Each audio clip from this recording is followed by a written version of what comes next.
జమ్మలమడుగు ఈ నియోజకవర్గం ఫ్యాక్షన్ రాజకీయాలకు కేర్ ఆఫ్. ఇక్కడ దేవగుడి పొన్నపురెడ్డి కుటుంబం రాజకీయాలకు పెట్టింది పేరు. అయితే ఇప్పుడు ఆ నియోజకవర్గ సీటు ఆ కుటుంబంలోనే చిచ్చుపెట్టింది. జమ్మలమడుగు సీటు కోసం అబ్బాయి బాబాయ్ మధ్య వార్ మొదలైంది.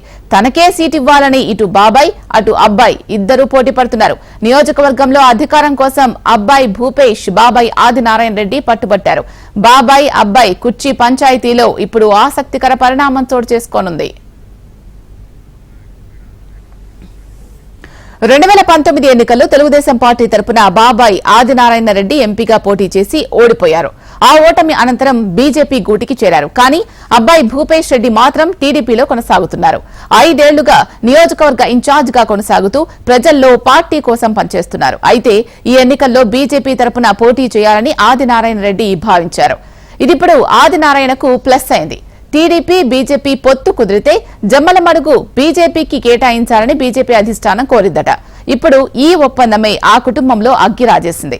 ఇంతకాలం పార్టీ కోసం కష్టపడితే కూటమిలో భాగంగా టికెట్ బాబాయ్ ఆదినారాయణ రెడ్డికి వెళ్తే తన భవిష్యత్ ఏంటని అబ్బాయి భూపేష్ ఆందోళనలో ఉన్నారు.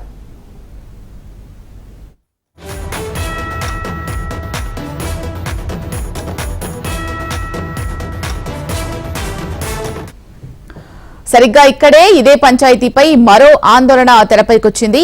కూటమిలో భాగంగా బీజేపీకి టికెట్ వెళ్లినా భూపేష్ రెడ్డికి అవకాశం ఇచ్చేలా చూడాలని టీడీపీ క్యాడర్ ఆ పార్టీ అధిష్టానంపై ఒత్తిడి చేస్తోంది. కానీ అధిష్టానం మాత్రం అందుకు విరుద్ధంగా బాబాయ్ ఆదినారాయణ వైపే మొగ్గు చూపుతోందని తెలుస్తోంది. దీనికి కారణమో లేకపోలేదు.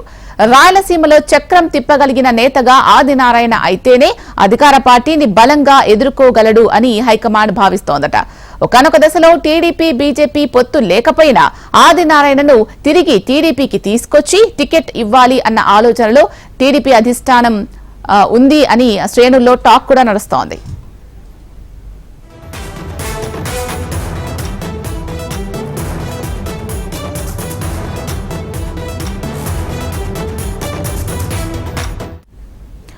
మరోవైపు ఇదే తనకు చివరి ఎన్నికలని ఈ ఒక్కసారికి తనకే పోటీ చేయనివ్వాలని దేవగుడి కుటుంబం అంతర్గత సమావేశంలోనూ బాబాయ్ ఆదినారాయణ అబ్బాయి భూపేష్ రెడ్డిని కోరారట. దీనికి అబ్బాయి ససేమీరా అంగీకరించేది లేదని తెలుస్తోంది.